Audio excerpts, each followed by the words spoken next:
to be confused. One night to speed up truth. We had a promise made, 4 hands and then away, both under influence. We had divine sense to know what to say. Mind is a razor blade to call for hands of above, to lean on. Would it be good enough for me now?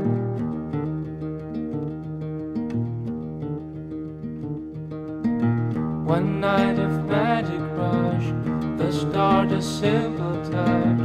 One night to push and scream, and then relief. 10 days of perfect tunes, the colors red and blue. We had a promise made, we were in love. To call for hands of above, to lean on. Would it be good enough for me now? To call for hands of above, to lean on. Would it be good enough? And you knew the hand of the devil, and you kept us awake with false teeth, sharing different heartbeats in one life.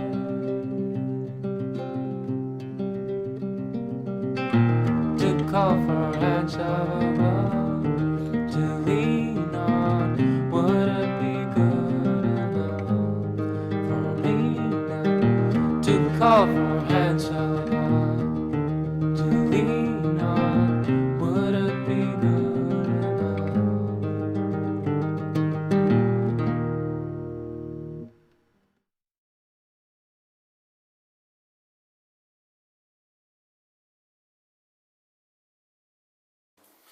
The mid-70s in Shettleston were a very, very difficult period.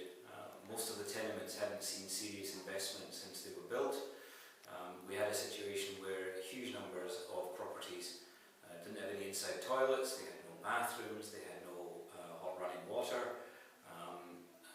The overcrowding was very high, and structural disrepair was very high. Basically, these buildings were in very poor condition and many of them were in danger of coming down. That's the situation that people like Helen McGregor found themselves in, and that's the thing that they were campaigning to do something about. They wanted to save the tenements because they saw a link between the buildings in Shettleston and the community. Up until then, the answer had been that people should move out, they should go to places like Easterhouse and get what was then perceived as better quality housing.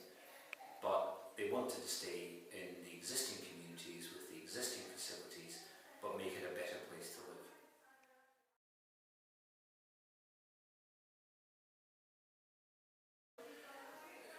The first thing that the new committee, Helen McGregor and others, were able to do was simply to establish the Housing Association.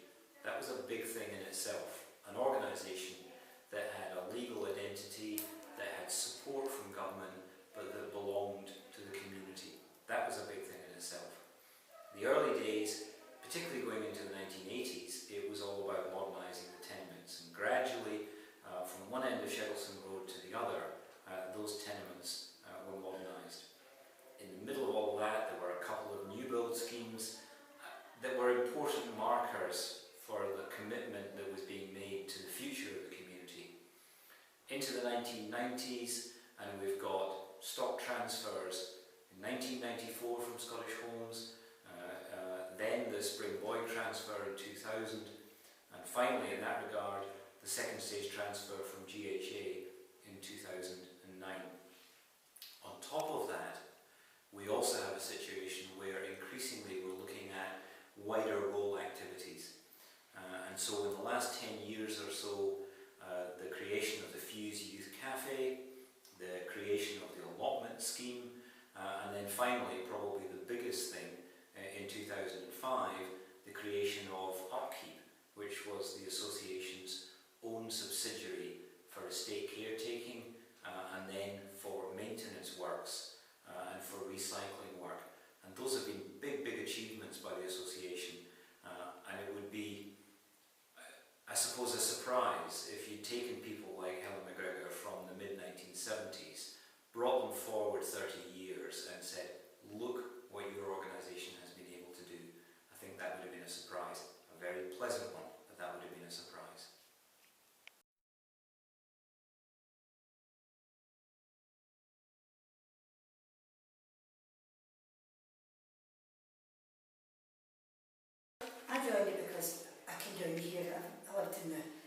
community in Cranhill, and there was not much in it.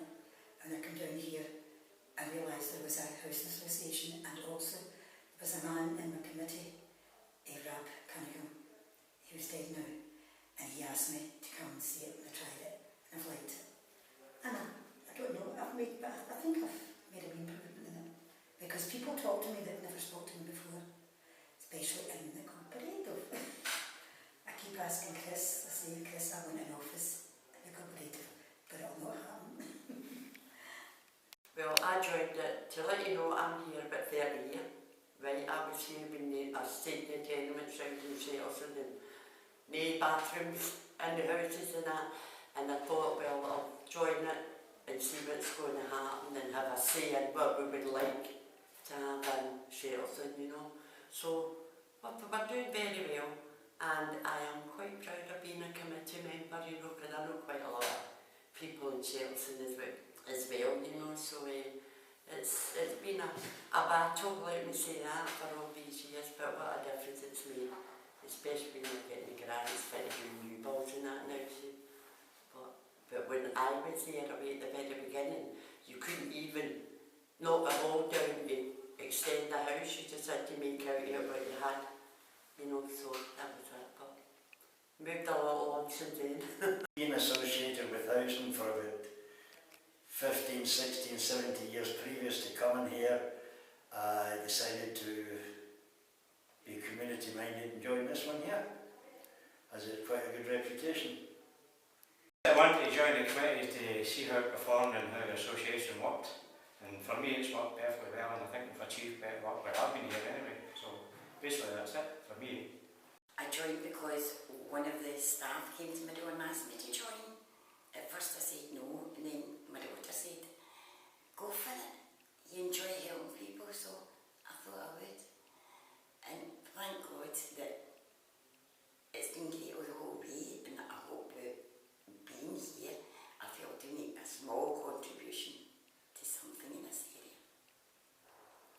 To be honest, we actually joined the committee to get more insight into the association, because it was actually, my nose was bothering me, because I had a member of staff in my street promoting Shettleston housing on the council side of the street, and I politely asked her to move, which she did.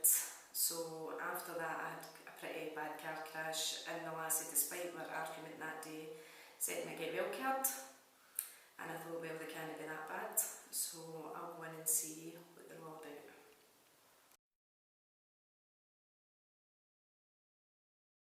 Personally, it's made a great deal of difference, because I've had the improvements in my house that I would never have had if I hadn't been with Shettleston Housing Association. Like a lovely new kitchen, and my, what do you call it's been done, my cladding and everything been done, so can't complain.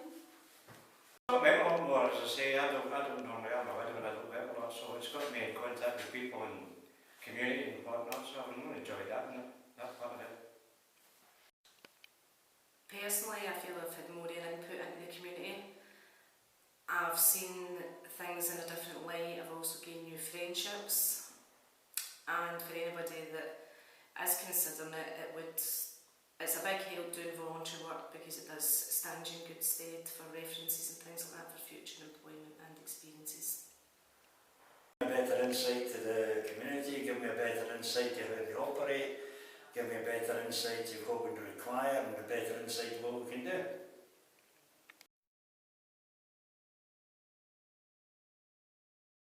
The proudest moment was when we actually got the thing for the GHA. They bought the house, they bought the houses from them, you know, the transfer. That was really for the Shettleston housing to get all those houses, which was quite proud for not just myself, but everyone as a dedicated committee member. And the second stage transfer, I think that was one of our proudest ones, and also the awards that we won. We won quite a few awards this year, so I think that's been the proudest thing for us in here. Me and the committee, not just me myself. What's coming in last year, I thought it was fantastic that the team here had done such a wonderful job to get these awards. Yeah, that was brilliant. The proudest moment of my life as a committee member was the day the Shettleston Housing Association came together and we all worked together under Shettleston Housing Association.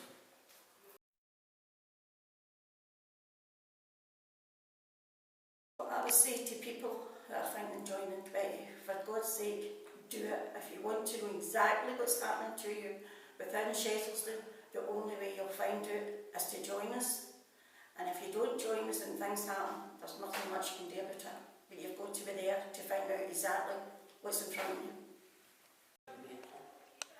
Well, tell them to come along and see how the committee works, and instead of out there moaning and saying they don't do this, they don't do that, they don't do anything, come in and be part of it and see for yourself, and you can have your say in things. I mean, because everything that's been done is some say through the committee and that, you know, it says it's kind of total, but design things you want, things like that.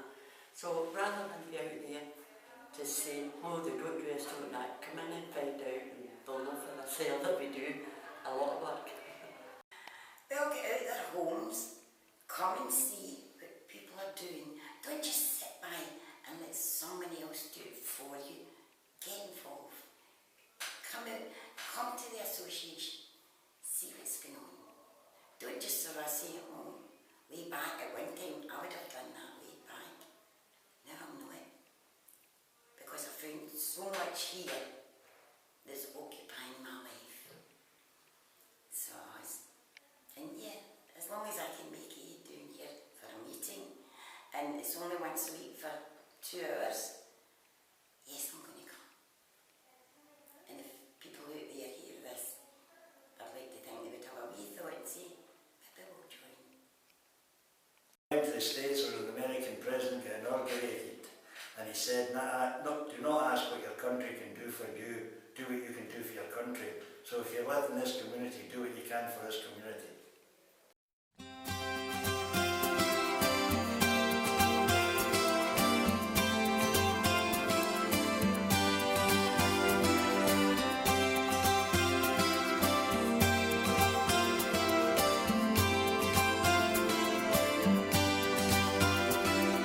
Tell everybody I'm on my way. New friends and new places to see. With blue skies ahead, yes, I'm on my way. And there's nowhere else that I'd rather be. Tell everybody I'm on my way. And I'm loving every step I take. With the sun beating down, yes, I'm on my way. And I can't keep this smile off my face.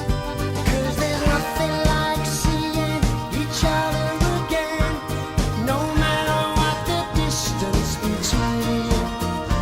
And the stories that we tell will make you smile. Oh, it really lifts my heart. So tell 'em all I'm on my way. New friends and new places to see. And to sleep under the stars, who could ask for more? With the moon keeping watch over me.